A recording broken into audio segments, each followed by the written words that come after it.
Esta es la historia de un río que nace en los campos helados de la meseta tibetana. Considerado el cuarto río más importante de Asia, su cabecera, sin embargo, no fue descubierta hasta hace tan solo 6 años por el explorador y escritor francés Michel Peissel. A su paso por China se le conoce como Río Turbulento. Luego se adentra en Laos, donde recibe el nombre de Madre de las Aguas. En Camboya se le llama Agua Grande. Y por último, en su desembocadura en el mar de China Meridional, ya en tierras vietnamitas, los 9 dragones. Esta es la historia del río Mekong a su paso por el sureste asiático. Una tierra repleta de leyendas y de ciudades olvidadas, de efímeros imperios cuyos vestigios han perdurado al paso del tiempo, de tribus perdidas en los confines de la selva. Pero también es una tierra herida por el horror y la barbarie humana.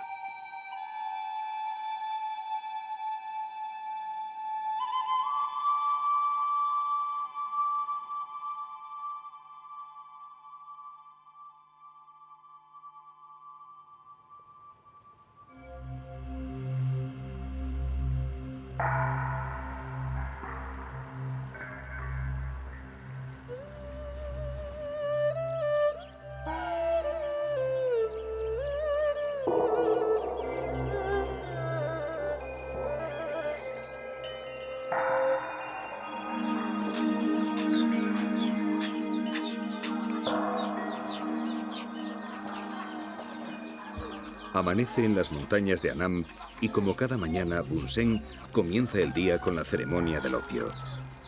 Ellos tienen una regla tradicional que permite a los hombres fumar opio pasados los 40 años cuando han asegurado su linaje. Bun Sen tiene 43 años y está casado con Boyam, quien a pesar de tener solo 29, la dureza de la vida le hace aparentar muchos más. Juntos han tenido 5 hijos y otro que viene de camino. Viven en una modesta choza construida con caña de bambú y a diferencia de la mayoría de las tribus del sudeste asiático, su casa no está elevada sobre el suelo. Existen 2 puertas de entrada, una para hombres y otra para mujeres, pero esta división solo se utiliza en las ceremonias del matrimonio. El interior es de una sola pieza, con un dormitorio común, una cocina y un lugar donde se almacena el arroz. Las paredes no poseen ventanas y son utilizadas para colgar las cestas, los aperos de labranza, las plantas medicinales, la comida y los utensilios de cocina.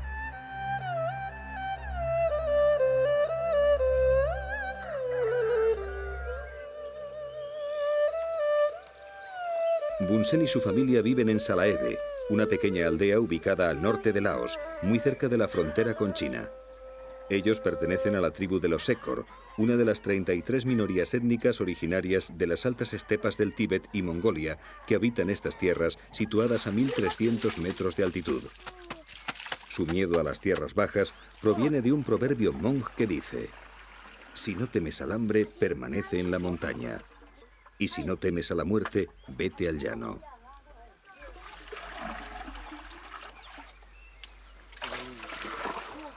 La actividad en el poblado comienza con la salida del sol. Pero a esta hora, las mujeres casadas ya llevan varias horas trabajando, limpiando la casa y preparando el fuego y la comida.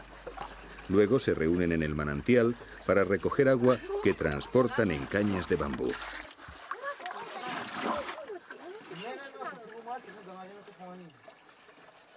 Cada día Boyam tiene que recorrer 2 veces los 3 kilómetros que separan el manantial de la aldea, cargando sobre sus espaldas más de 50 kilos de peso.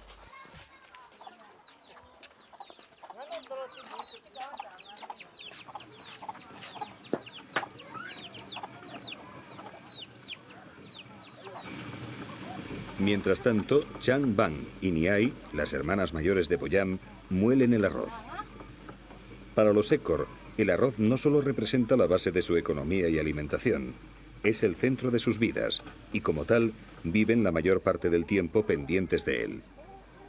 Aunque son agricultores, todas las familias poseen búfalos y animales de granja que aportan un respiro a su precaria alimentación, sobre todo al final de la estación seca, que es cuando el arroz más escasea.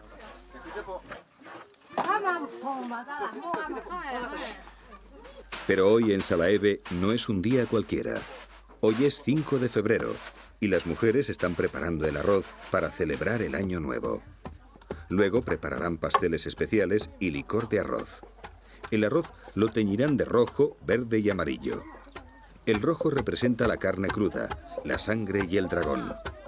El arroz verde representa al propio arroz y a otros cultivos. Y el amarillo al resto de los alimentos. Cada casa preparará arroz de los 3 colores que serán ofrecidos a los espíritus de la familia. Otro elemento importante en la cultura écor son los adornos que lucen en sus vestimentas tradicionales y que tanto hombres como mujeres utilizan a diario. Estas son confeccionadas con algodón teñido de índigo en diferentes tonalidades de azul. Los trajes de las mujeres están decorados con complicados bordados y con monedas de media piastra indochina. También portan pendientes, brazaletes y gargantillas de plata rígida fabricados por los orfebres de la vecina Yunnan.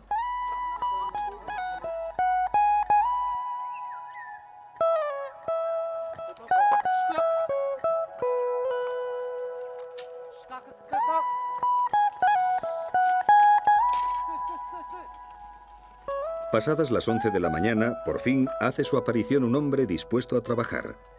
Pronto llegarán las primeras lluvias y los campos deberán estar listos para plantar el arroz. Ellos decidieron comenzar las celebraciones del nuevo año hace varios días y a las mujeres se les está agotando la paciencia. Ellas no solo limpian la casa, muelen el arroz, hacen la comida y van a por agua y leña, sino que también son las encargadas de educar y transmitir a los hijos las tradiciones de su cultura. Los écor son muy respetuosos con el medio ambiente y solo hacen talas para crear nuevos campos de arroz cuando una pareja contrae matrimonio. A diario solo cortan la leña justa y necesaria para cocinar y calentarse, y aunque otras tribus vecinas han encontrado una buena fuente de ingresos vendiéndola a los madereros tailandeses y vietnamitas, los écor respetan tanto su selva que las mujeres, cuando terminan de cortar leña, se ponen una hoja en la boca y le cantan una canción al bosque en agradecimiento a su generosidad.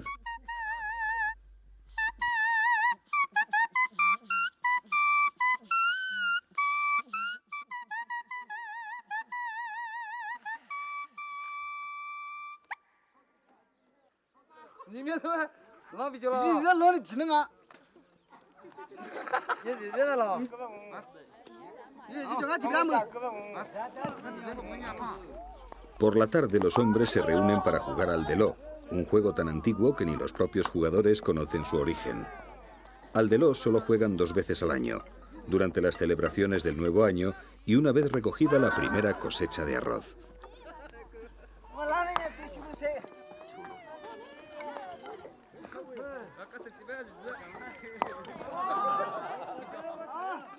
Uno de los jugadores arroja al suelo una peonza de madera llamada macán y el contrincante debe golpearla con otra similar.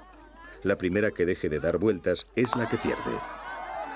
No hay premios, solo con la satisfacción de poder participar es suficiente, ya que únicamente los varones a partir de los 16 años pueden jugar.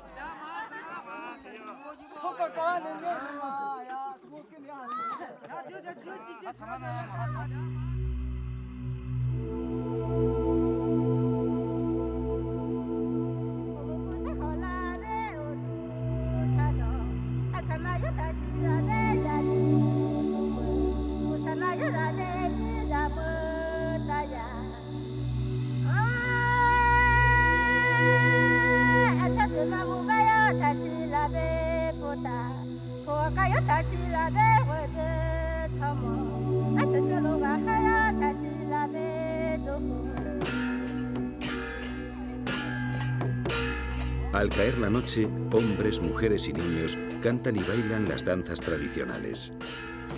Los écor son animistas, rinden culto a los ancestros y creen en la magia y en la reencarnación. Los espíritus son convocados al son de los tambores, mientras las mujeres danzan en torno a Pi Bou, el espíritu más venerado. Él es el protector de la familia y de los campos de arroz.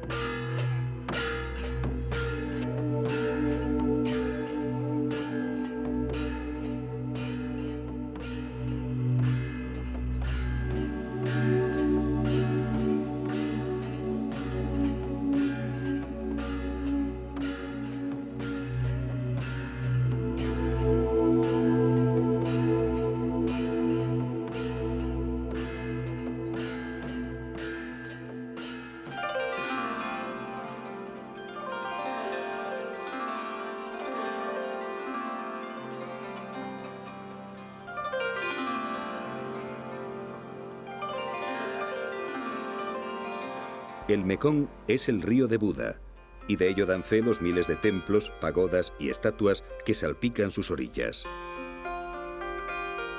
El 60% de los laosianos practican el budismo Theravada, introducido aparentemente en el país a finales del siglo XIII. Poco a poco se fue extendiendo entre las gentes de las tierras bajas, quienes en un principio eran reacios a aceptar este culto junto al suyo propio, Pi, el espíritu de la tierra.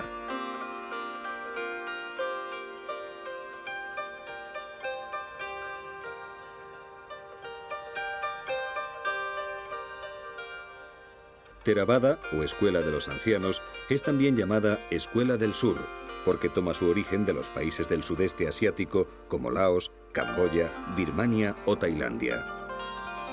Según sus seguidores, las escuelas Theravada son menos corruptas que las escuelas Mahayanas, o escuelas del norte, en referencia a China, Mongolia, Nepal, Tíbet, Corea y Japón, quienes construyeron las primeras enseñanzas, expandiendo la doctrina tanto como se necesitaba.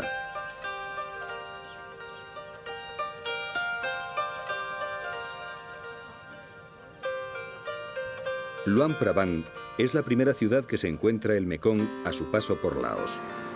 Situada a 700 metros de altitud, Luang Prabang comienza a despertar tras varias décadas de guerras y revoluciones, haciendo algunas concesiones al mundo moderno.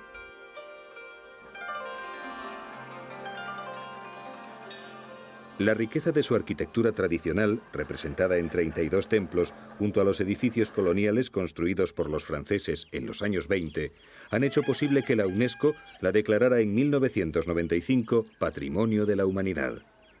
Para preservar el estilo de la ciudad, la UNESCO trabaja con 2 arquitectos franceses y 5 laosianos, quienes se encargan de clasificar y restaurar los edificios ya existentes y evitar que las nuevas construcciones difieran de la arquitectura local. Así esta ciudad quedará como refugio de los últimos soñadores.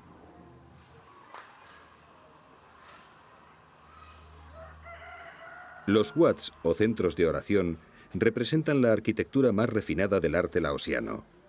Aquí los jóvenes monjes comienzan su aprendizaje budista. Se les enseña a vivir sus votos monásticos, a rezar y a meditar.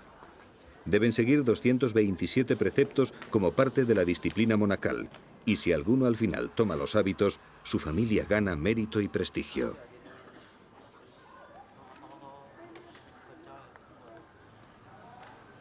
Socialmente está muy bien visto que los jóvenes budistas sean monjes durante un corto periodo de su vida, normalmente 3 meses, durante el cual tienen que adherirse a 10 votos que incluyen las tradicionales prohibiciones de robo, pereza, asesinato, intoxicación e implicaciones sexuales.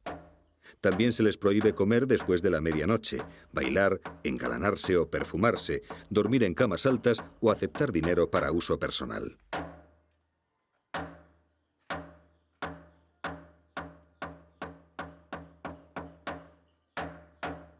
Todas las posesiones de un monje deben provenir de la caridad de un laico, quien a su vez espera mejorar su suerte y asegurarse al menos un cierto número de reencarnaciones.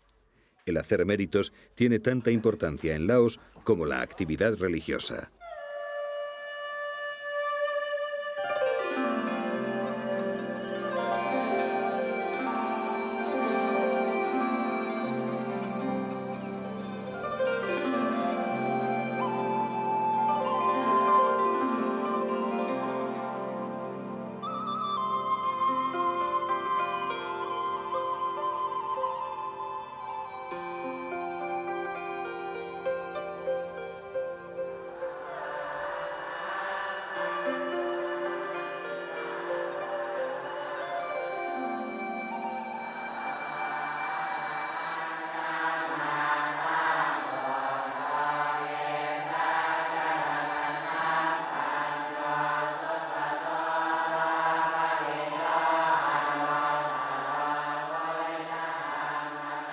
Con el final del día, los monjes se alinean frente a Buda y entonando monótonas canciones, van recitando los mantras, oraciones que les ayudan a liberarse de los deseos y de los sentidos a través de la moderación, de la renunciación y de la meditación.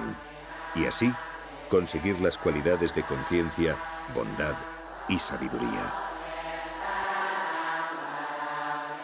El budismo, más que una religión, es una filosofía o un camino con un único objetivo: alcanzar el nirvana, la extinción de todas las causas que provocan el sufrimiento, la insatisfacción y las enfermedades.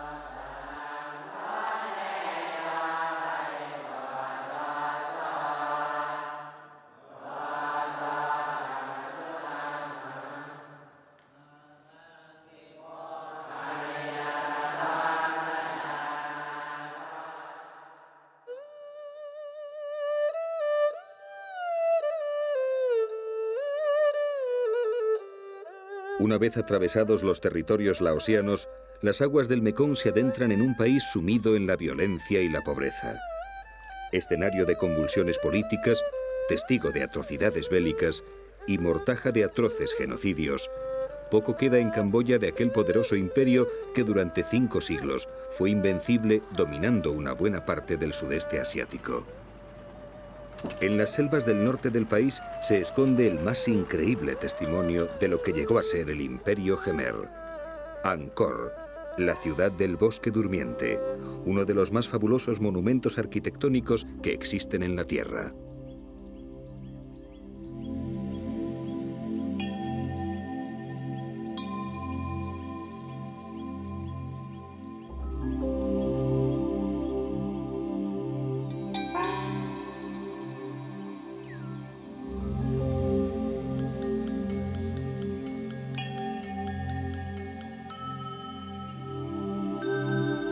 Sin embargo, el origen de Angkor permanece sumergido en el misterio. Los textos del Imperio Khmer, que se escribieron sobre hojas de palmera y pieles, no han podido sobrevivir a las duras condiciones de la jungla. Las únicas referencias que se tienen proceden de los relatos de viajeros chinos e indios y de algunas inscripciones que aún perduran en las piedras.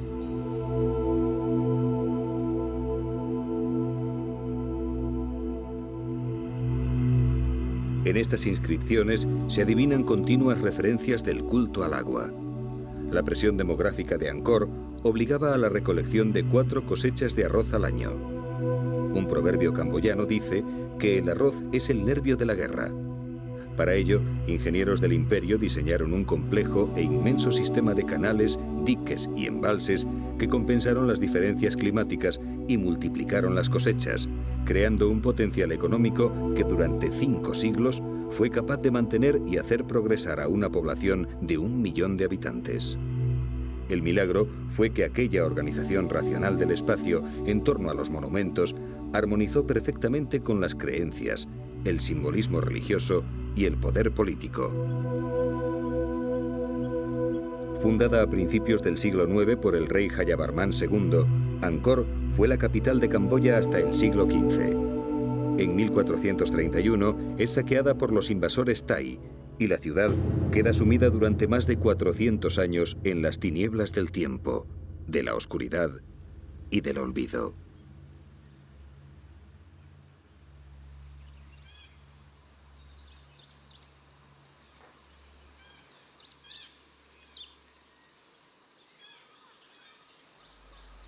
En 1858, el francés Henri Mouhot la descubre al mundo occidental y 2 años más tarde, con la colonización francesa en Indochina, una serie de arqueólogos comienzan a estudiar y reconstruir la ciudad, desafiando a la naturaleza e intentando recuperar la obra de los antiguos reyes constructores.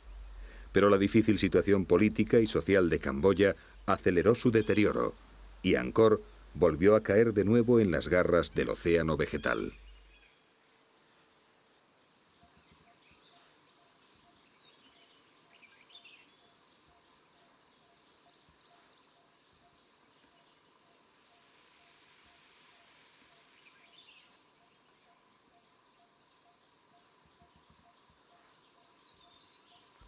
Las entradas al recinto están vigiladas por los genios del cielo, 27 gigantes de piedra que flanquean ambos lados de la calzada que conduce a Angkor Wat, la cumbre del arte Jemer. Equilibrio, armonía, sentido del ritmo, de la proporción y de la perspectiva. Henri Muot, en el relato de sus viajes por los reinos de Siam, Camboya y Laos, lo describe así. Más allá de un ancho espacio, desprovisto de toda vegetación, se eleva y extiende una inmensa columnata coronada por 5 torres en forma de flor de loto. Ante el profundo azul del cielo y el intenso verdor de los bosques que sirven de fondo a esta soledad, las líneas de una arquitectura a la vez elegante y majestuosa me parecieron el perfil monumental del gigantesco cementerio en el que reposa toda una raza desaparecida. La belleza y femineidad de las apsaras, ninfas celestiales y hermosas bailarinas del universo acompañan al viajero en su caminar por Angkor Wat. Pero la historia reciente de Camboya está muy lejos de aquel esplendor de antaño.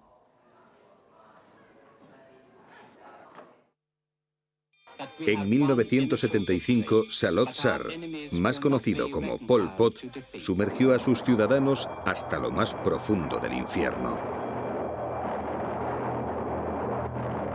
Mientras la vecina Vietnam se encontraba inmersa en una encarnizada lucha contra el invasor americano, Pol Pot funda el clandestino Partido de los Trabajadores de Kampuchea, un movimiento ideado a principios de los años 50 en las aulas de la Universidad de la Sorbona de París, donde Pol Pot estudiaba gracias a una beca. En 1965, en una visita a China en los inicios de la Revolución Cultural, Pol Pot descubre definitivamente la línea radical. Una revuelta campesina sirve para declarar el inicio de la lucha armada. Pero Pol Pot y su ejército de jemeres rojos no desarrollarían su visión de una sociedad revolucionaria hasta que lograsen conquistar el poder absoluto. La escalada de la guerra norteamericana en Vietnam en 1969 provocó que los acontecimientos se precipitaran. El golpe de estado del general Lon Nol y la proclamación de la República Jemer desencadenaron la guerra civil. 5 años más tarde, en abril de 1975, los jemeres rojos logran conquistar la capital, Phnom Penh. La población, harta de la guerra, recibe a los vencedores como héroes portadores de la paz. Lo que nunca hubieran imaginado es que ese mismo día iba a dar comienzo una pesadilla que duraría 4 años. Lo peor estaba aún por llegar.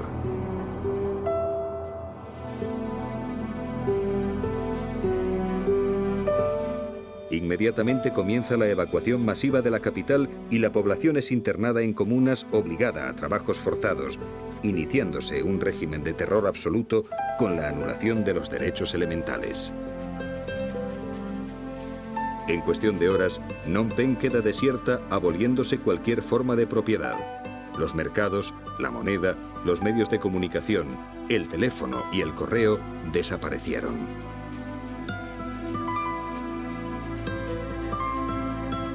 Pol Pot, el hermano número 1, por fin podía poner en práctica lo que tanto tiempo había estado soñando.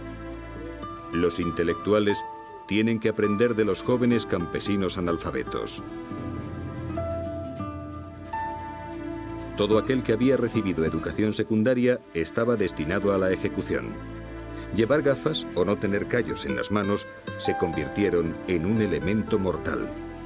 El 90% de los médicos fueron asesinados. Los bebés se mataban estrellándolos contra los árboles y miles de camboyanos fueron aniquilados mediante golpes de azada para ahorrar munición. Las tierras de Camboya pronto se inundaron de cadáveres en un holocausto comparable al de Hitler o Stalin y que costó la vida a 2 millones de personas, es decir, a 1/3 de la población. Toul Kork, un suburbio de Phnom Penh, fue el lugar elegido para enterrar a más de 20.000 asesinados. En la actualidad, aún se pueden apreciar las fosas comunes del lugar más espeluznante del sudeste asiático.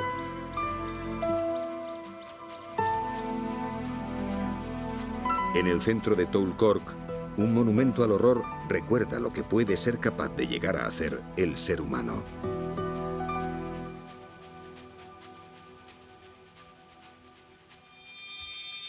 Y lo más macabro todavía es que los asesinos eran chicos y chicas de entre 10 y 15 años que fueron convertidos en máquinas de matar a base de sesiones de adoctrinamiento político. Yen Pang fue uno de estos jóvenes reclutado en un monasterio cuando tenía 11 años. Pol Pot no fue el impulsor del genocidio, todo lo contrario. Él consiguió aumentar la producción de arroz y había comida para todos. Si le hubieran dejado gobernar más tiempo, este país se hubiera desarrollado. Los verdaderos causantes del holocausto fueron los vietnamitas, que nos odian. Ellos se infiltraron en nuestras filas y manipularon a los ignorantes líderes locales para extinguir nuestra cultura.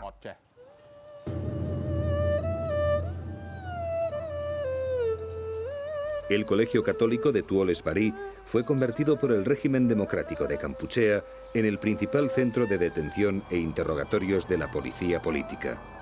Conocido como S-21, representa el mayor símbolo del terror polpotista.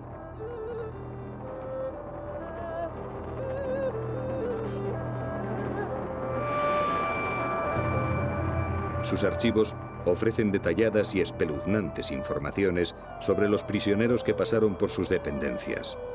Los interrogatorios eran efectuados por jóvenes fanáticos deseosos de apuntarse un éxito.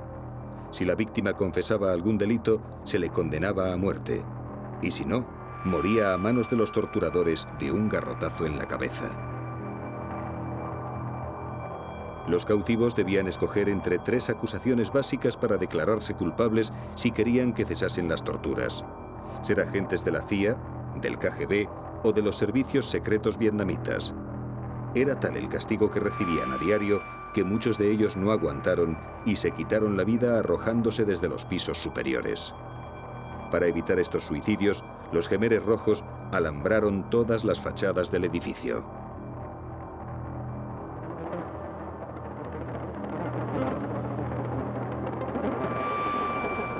A la hora de aplicar las torturas, los verdugos no distinguían entre una frágil anciana, una inocente niña o un periodista extranjero que no pudo abandonar el país a tiempo. En 4 años, más de 17.000 personas fueron ejecutadas en el campo de concentración S-21.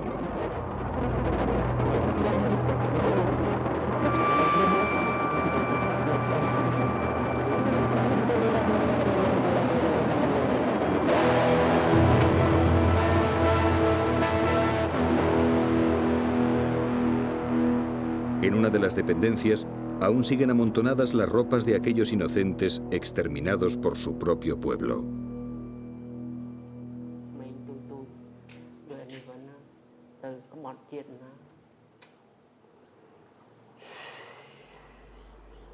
Solo 2 personas lograron salir con vida de la cárcel gracias a sus habilidades artísticas. El escultor Im Cham se salvó porque debía terminar un busto de Pol Pot.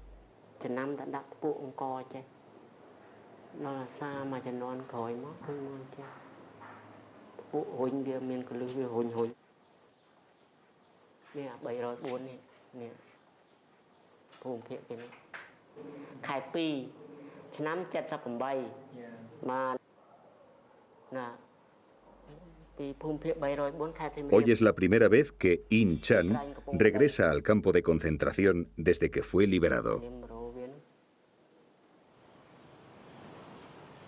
Bang Nhat, el otro superviviente, fue el retratista oficial de Pol Pot y el autor de las pinturas sobre las atrocidades que hemos visto anteriormente. Son los testimonios de un pasado que Bang Nhat ha querido inmortalizar en sus lienzos para que la humanidad no olvide lo que ocurrió en Camboya.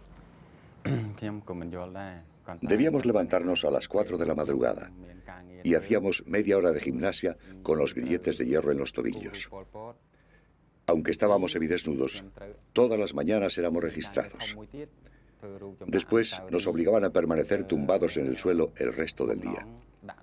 Estaba prohibido sentarse y tampoco podíamos hablar. A menudo nos azotaban la espalda con una caña de bambú y solo comíamos una vez al día un poco de arroz.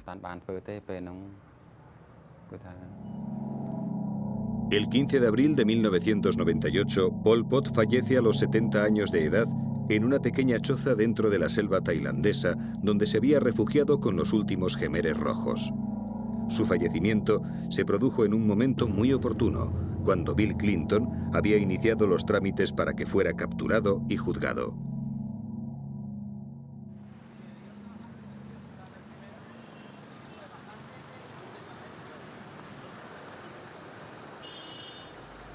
Aparentemente Phnom Penh ha vuelto a la normalidad y sus calles, de nuevo, son un hervidero de vehículos y gentes deseosas de que por fin reine la paz. Pero no hay que olvidar que detrás de cada rostro y detrás de cada mirada se esconde una tragedia, porque cada uno de estos hombres y mujeres ha perdido al menos a un ser querido.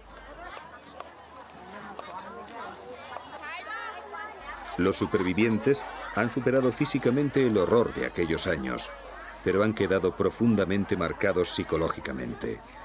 Paralización por el miedo, violencia familiar, delincuencia juvenil, alcoholismo y drogas son algunas de las terribles herencias del antiguo régimen.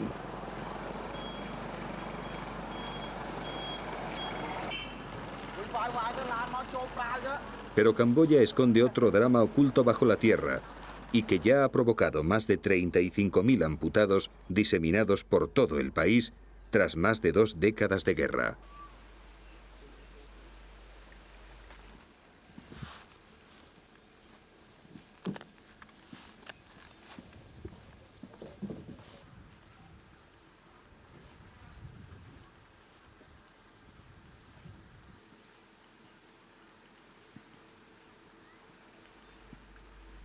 Entre 7 y 9 millones de minas antipersonas siguen agazapadas esperando a su próxima víctima. Y cada día, 10 nuevos mutilados se suman a la lista negra. Una mina cuesta entre 300 y 5.000 pesetas y muchas empresas de armamento las regalan si se realiza una buena compra. Pero el coste de la localización y desactivación no baja de las 200.000 pesetas.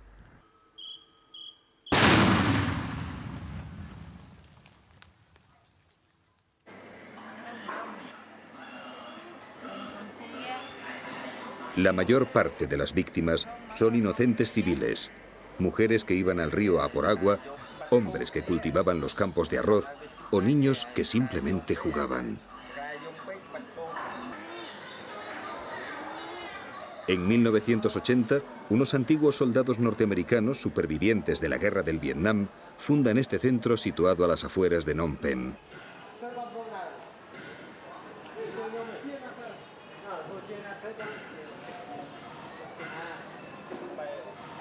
En sus instalaciones dan asistencia médica y psicológica a las víctimas de las minas. Es la mayor fábrica de prótesis del sudeste asiático y cada año más de 1.000 personas aprenden a caminar de nuevo.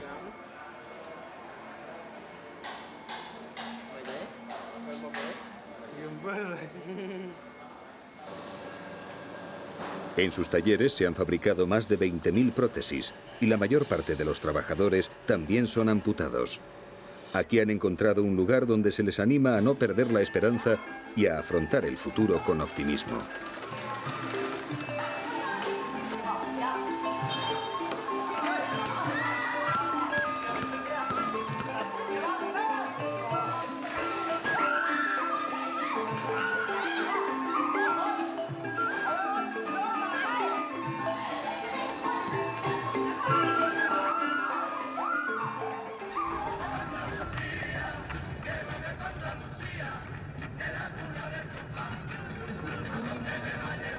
Enrique Figaredo es un jesuita asturiano que desde hace 8 años dirige la Casa de las Palomas Blancas, un colegio de formación profesional especializado en la fabricación de sillas de ruedas y que tienen fama de ser las mejores del país.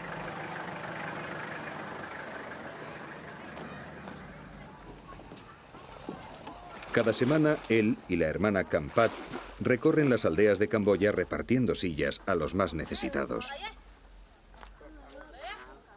Hace tiempo que ningún blanco se acerca por estas tierras y nada más bajar del coche, Quique, como así le gusta que le llamen, se ve rodeado de la curiosidad de los niños.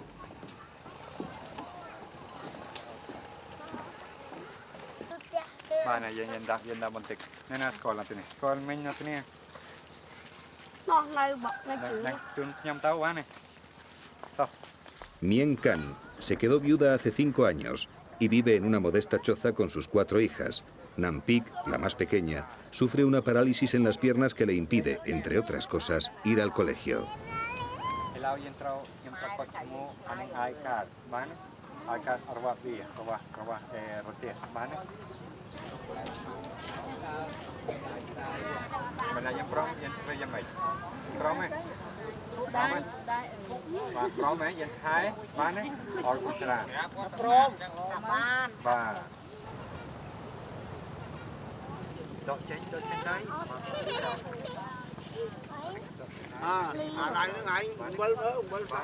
En el patio de la casa, Kike ayuda a Nampik a recorrer los primeros metros con su nueva compañera.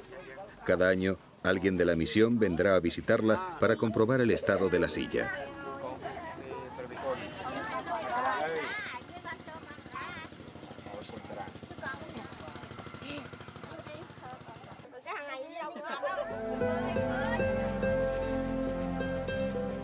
A partir de ahora, Nampik podrá ir al colegio por sí misma y jugar con sus amigas. Al menos podrá llevar una vida un poco más normal.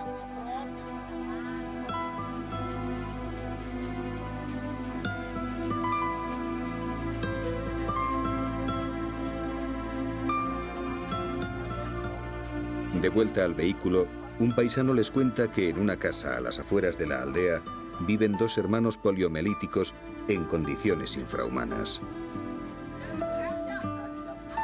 Kao y Tok Lai han pasado su corta vida sentados en esta cama al cuidado de su abuela. El más pequeño, además, es autista. A Kike le cuentan que sus padres hace tiempo que abandonaron la casa en busca de trabajo y no saben nada de ellos.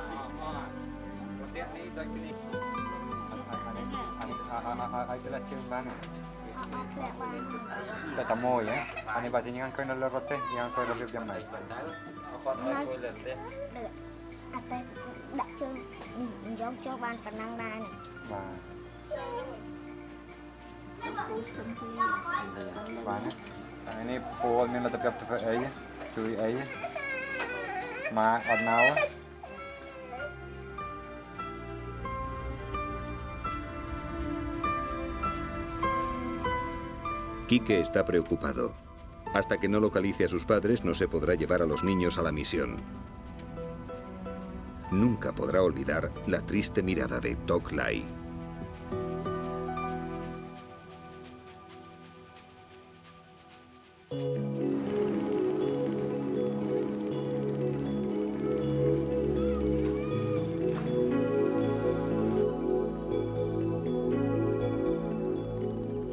Nuestro descenso por el Mekong está llegando a su final.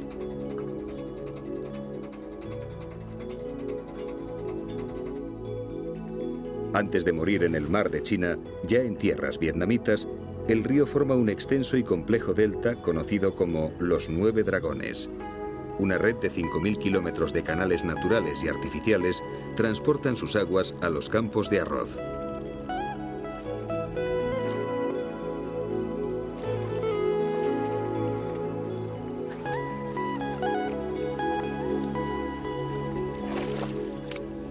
El arroz es la producción agrícola más importante de Vietnam y el 70% de la población vive de él.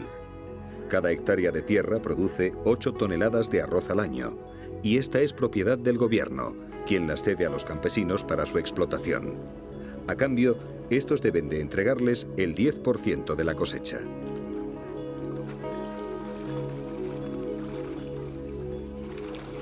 El éxito de las cosechas depende de los monzones del verano. Si estos no aparecen, el caudal del río baja tanto que el agua del mar llega hasta los campos de arroz, destrozando los cultivos y provocando las hambrunas.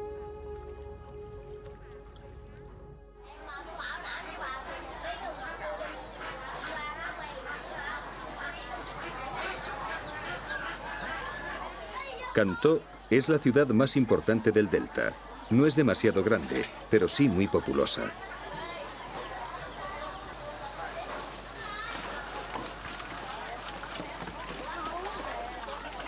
Son las 5 de la madrugada y en uno de los rincones del mercado, la familia Lee regenta un próspero negocio de pescado.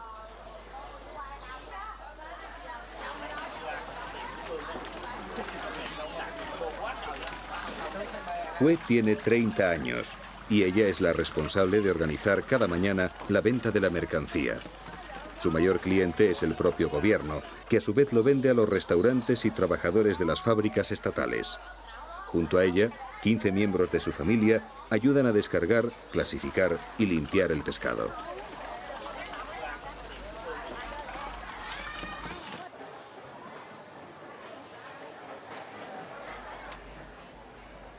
El mercado de Cantó es un ejemplo de la riqueza gastronómica vietnamita. Su variedad culinaria la componen más de 500 platos. Eso sí, todos ellos servidos con arroz.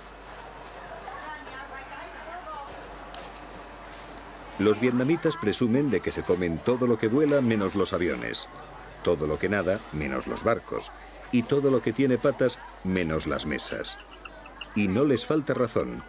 En algunos puestos se pueden apreciar manjares que provocarían la estampida de más de un occidental.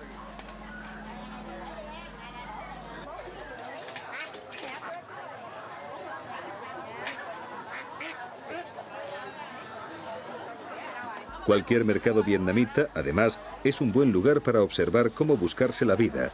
Y los limpiadores de orejas, un oficio tan milenario como respetado, son un buen ejemplo de ello.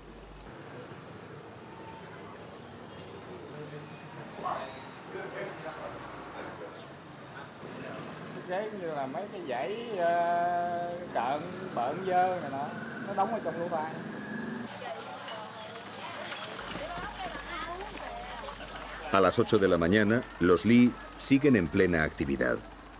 El pescado lo transportan en unas rústicas barcas piscifactoría. Uno de los hermanos de Hue y su hijo mayor Dan, que tiene 12 años, son los encargados de la descarga.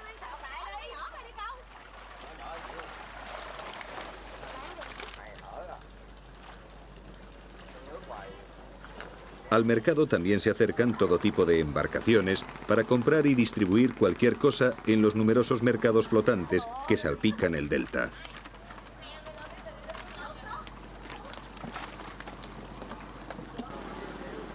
La gente vive fundamentalmente en núcleos pequeños y nunca demasiado alejados del agua, ya que es su única vía de comunicación.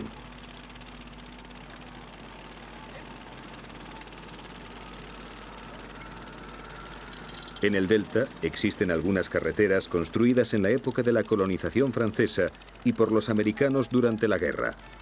La mayoría del transporte rodado depende de los transbordadores, pero no resulta fácil viajar por ellas. Por falta de espacio, los agricultores ponen a secar el arroz encima del asfalto, dificultando enormemente el tráfico. Así que el Mekong se ha convertido en la única alternativa para el tráfico de mercancías.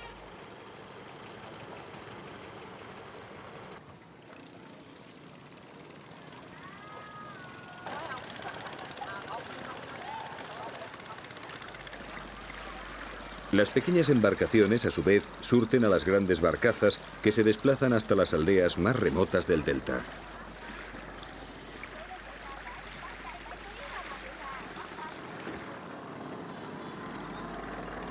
Son las 9 de la mañana y en el mercado flotante de Pong Dien, situado a un puñado de kilómetros al sur de Cantó, ya es prácticamente imposible moverse.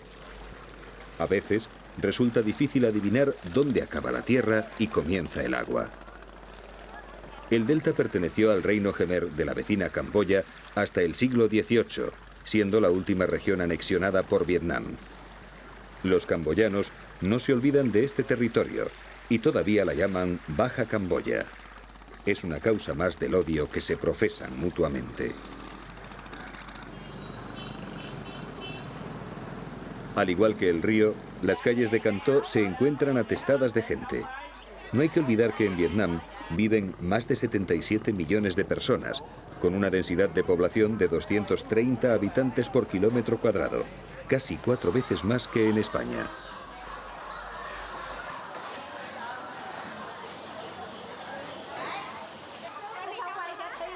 Hacia las 10 de la mañana, la familia Lee se prepara para regresar a casa. Hoy han vendido pescado por valor de 75.000 pesetas. Toda una fortuna si tenemos en cuenta que el salario medio de un funcionario no llega a las 5.000 pesetas al mes.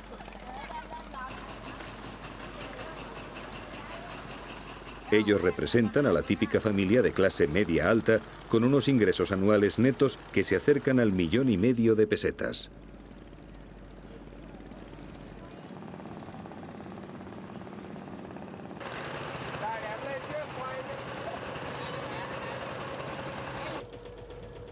Los Lee viven a un cuarto de hora del mercado, al otro lado del cauce principal del Mekong, en un conjunto de casas flotantes.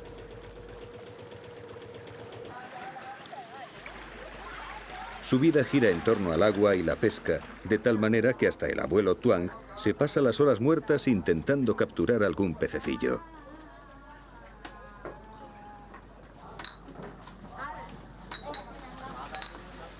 Nada más llegar, las mujeres deben ocuparse de los más pequeños, mientras los hombres preparan el pescado para el día siguiente.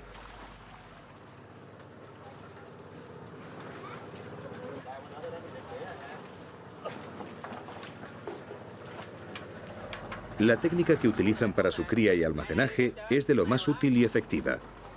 Los peces se encuentran en unas jaulas debajo de las casas y lo único que tienen que hacer para capturarlos es levantar los tablones del suelo e introducir una red.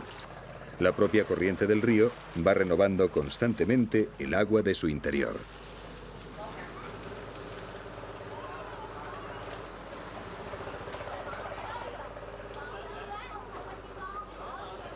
Luego, los peces son depositados en la barcaza piscifactoría, donde son seleccionados por tamaños.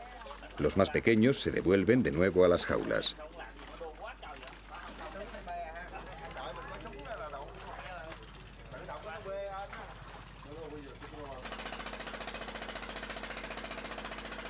En otra de las dependencias, Na Trang prepara la comida de los peces, una pasta hecha con harina y pescado seco. Luego Dan, el hijo de Hue y su primo, la van esparciendo por las jaulas. En cuanto terminen de alimentarlos, Dan se marchará a la escuela.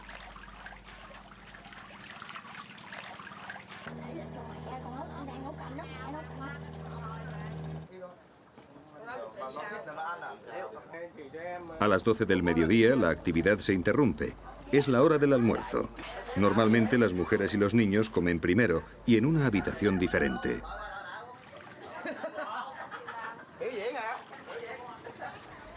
Para los Lee, el almuerzo es una ceremonia casi sagrada, especialmente para los hombres.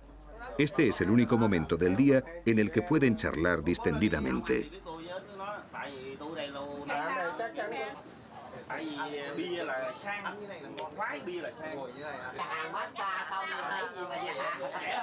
Rodeando a una amplia y exquisita variedad de platos de arroz, verduras y pescados, los comensales hablan, ríen y discuten, ambientados por el licor de arroz, de su tema preferido, el negocio familiar.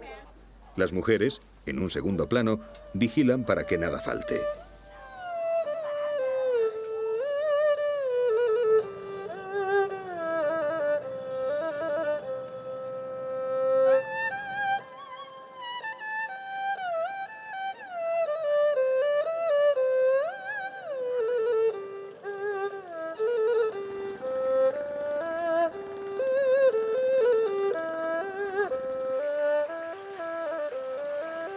Dan y sus amigos consumen las últimas horas del día viendo la televisión.